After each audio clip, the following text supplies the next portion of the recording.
ចង់ញ៉ាំត្រេនខ្មែរចង់ទិញត្រេនខ្មែរមកទីនេះគឺត្រូវតែម្ដងសំខាន់នោះគឺតម្លៃល្អត្រេនខ្មែរហើយម្ចាស់ចំការគឺចិត្តល្អទៀតឲ្យបងប្អូនទាំងអស់គ្នាចូលលេងកំសាន្តនៅក្នុងចំការត្រេននេះថតរូបលេងកំសាន្តដោយសេរីសំខាន់ទៅដល់ចំការហើយគឺជួយទិញគាត់ផងបងប្អូនចាគាត់ជួយមកឲ្យដល់ផ្អែមផ្សាច់បងប្អូនណាកន្លែងខ្ញុំខ្លះនេះ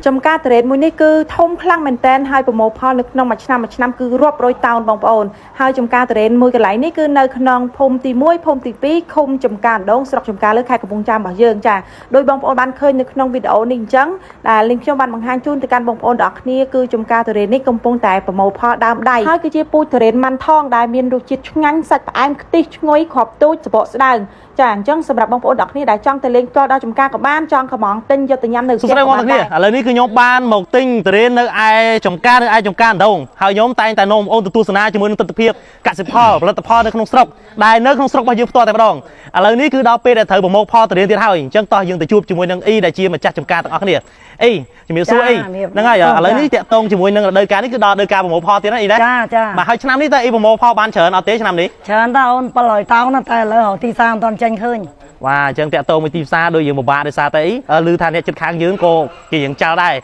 អញ្ចឹងតាក់ទងមួយរឿងនេះតើអ៊ីគិតយ៉ាងណាដែរដោះស្រាយជាមួយនឹងការលក់ត្រេនអ៊ីរហូតដល់700តោននេះអត់អីទេអូនខ្ញុំលក់តម្លៃរៀងសមរម្យដែរឲ្យបងប្អូនយើងអ្នកញ៉ាំហ្នឹងគាត់ញ៉ាំទៅចូលចិត្តមកដល់ចការទិញក៏បាននេះក៏បានខ្ញុំលក់តម្លៃអត់ថ្លៃទេកន្លែងចការខ្ញុំតម្លៃប្រហែលដែរអ៊ី10គីឡូ15000ដល់ចការខ្ញុំលក់ឲ្យទាំងអស់វ៉ាវអញ្ចឹង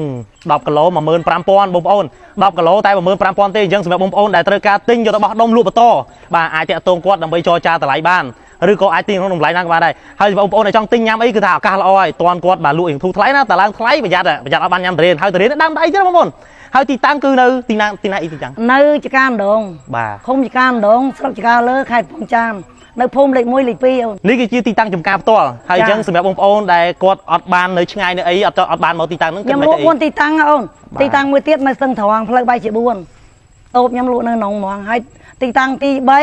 នៅខាងតាគុជប្រើក្រនមកទលេទីតាំងទី4មុខផ្ទះបផារីលក់38អញ្ចឹងអ្នកនៅកំពង់ចាមជួយទិញនៅកំពង់ចាមក៏បានតែបើអ្នកនៅចម្ងាយចការលើបោះខ្នោសេវាចង់មកទិញនេះក៏បានអញ្ចឹងសូមបញ្ជាក់បន្តិចបងប្អូនបើសិនជាបងប្អូនទាំងអស់គ្នាទិញចាប់ពី10គីឡូឡើងទៅគឺគាត់គិត1គីឡូ15000រៀលអញ្ចឹងមានន័យថា10គីឡូ150,000រៀលបើសិនជាបងប្អូនទិញរាយគាត់លក់1គីឡូតែ16000រៀលទេមើលនេះបងប្អូនត្រេនខ្មែរយើងអ្នកស្រុកចការលើគឺសាច់ល្អខ្លាំងមែនតើសំខាន់នោះគឺពូជម៉ាន់ថងគឺជាពូជត្រេនមួយដែលឆ្ងាញ់ជាងគេហើយគ្រាប់ទូចសាច់ច្រើនហើយសបកវាក៏ស្ដើងដែរហើយញ៉ាំទៅខ្ទិះឈ្ងុយពេញមាត់ជាពិសេសនោះនៅពេលដែលយើងបានបេះមកពីដើមភ្លាមអញ្ចឹងញ៉ាំទៅគឺឆ្ងាញ់ខ្លាំងមែនតើបងប្អូនអើយចាអ្វីដែលសំខាន់នោះគឺមានការធានាពីអ៊ីម្ចាស់ចំការតែម្ដងថានេះពិតជាត្រេនខ្មែររបស់យើងប្រមូលផលលើទឹកដីប្រទេសកម្ពុជាយើងពិតតែម្ដងមានរបស់ចិត្តខា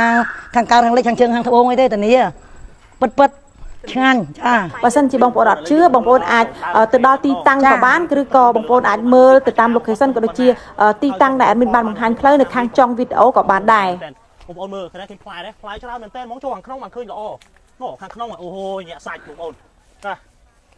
របៀបអញ្ចឹងអីហើយមិនតិចដើមទេណាយើងឡើងត្រូនយើងមើលមកឃើញឡើងអូហូអស់ទោះខ្ញុំដល់ពេលខ្ញុំធ្លាប់ឃើញថាគេដាក់នៅលក់នៅស្តង់ច្រើនរំភើបដល់ពេលបានមកដល់ចការវាចង់និយាយថាវារត់តែរំភើបអញ្ចឹងឥឡូវភ្លក់មួយមើលឆ្ងាញ់អត់ខ្ទិះឥឡូវខ្ញុំញ៉ាំត្រេនឲ្យបងប្អូនមើលនៅខាងក្រោមមើលខាងមួយម៉ាត់អត់ទាន់ឃើញគ្រាប់ទេណាអត់ទាន់ឃើញគ្រាប់បងមកខៃបងប្អូនមើលមកគ្រាប់គ្រាប់ទួយមកហើយដល់ផ្អែមស្អាតបងប្អូនណាកន្លែងខ្ញុំខ្លះនេះបងប្អូនអើយសម្រាប់បងប្អូនទាំងអស់គ្នាដែលចង់កំងត្រេនរបស់គាត់យកទៅញ៉ាំឬក៏យកទៅលក់បន្តដែលមានលេខទូរស័ព្ទចំនួន2ប្រព័ន្ធដែលខ្ញុំនឹងទម្លាក់ជូនទៅកាន់បងប្អូនទាំងអស់គ្នាលើ caption video បើសិនជាមិនមែនលេខទាំង2ប្រព័ន្ធខាងលើនេះទេសិតតែជាលេខចោលលេខជន់បោកប្រាស់ដែលចង់បានលុយបងប្អូនទាំងអស់គ្នាហើយមិនវេត្រេនទៅអញ្ចឹងណាបងប្អូនចាហើយម្យ៉ាងទៀតបងប្អូនទាំងអស់គ្នាសូមកុំទម្លាក់លេខទីតាំងនៅក្នុង comment ក្នុងវីដេអូនេះបើសិនជាបងប្អូនចង់ទិញអាចទេទៅលេខទាំង2ប្រព័ន្ធដែលមានបានដាក់នៅក្នុង caption វីដេអូនេះបានព្រោះដោយសារតែមានឆ្នាំកន្លងទៅហ្នឹងគឺមានជនឆ្លៀតឱកាសច្រើនមែនទែនដែលគាត់ចាំកេងចំណេញផលប្រយោជន៍ហើយបោកប្រាស់លុយបងប្អូនប្រជាពលរដ្ឋយើងអ្នកដែលគាត់ចង់ញ៉ាំត្រេនចង់ទិញត្រេនហ្នឹងគឺច្រើនខ្លាំងមែនទែនអញ្ចឹងសូមប្រុងប្រយ័ត្នទាំងអស់គ្នាជៀសវាងមានការខាត់បងថវិកាអត់ប្រយោជន៍ដោយសារតែជនឆោបបោកមួយចំនួនហ្នឹងគាត់ បោកយកលុយបងប្អូនទៅហើយអត់ផ្ញើតរេនសម្រាប់ទីតាំងចំការហេទីអ៊ីថែវគឺស្ថិតនៅក្នុងឃុំចំការដងស្រុកចំការលើខេត្តកំពង់ចាម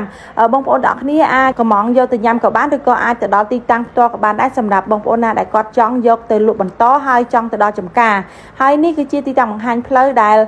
ទៅជាការតរេនរបស់គាត់បើសិនជាយើងជិះចាក់ពីផ្លូវពីស្ទឹងត្រង់ទៅកាន់ស្រុកចំការលើគឺយើងបត់ទៅខាងស្ដាំដៃក៏ប៉ុន្តែបើសិនជាបងប្អូនទាំងគ្នាជិះពីខាងបោះខ្នៅមកគឺឆ្លងស្តុបហ្នឹងទៅត្រង់ទៅតែម្ដងព្រោះដោយសារតែឃុំចំការដងគឺស្ថិតនៅគៀកជាមួយនឹងព្រំប្រទល់ខេត្តកំពង់ធំអញ្ចឹង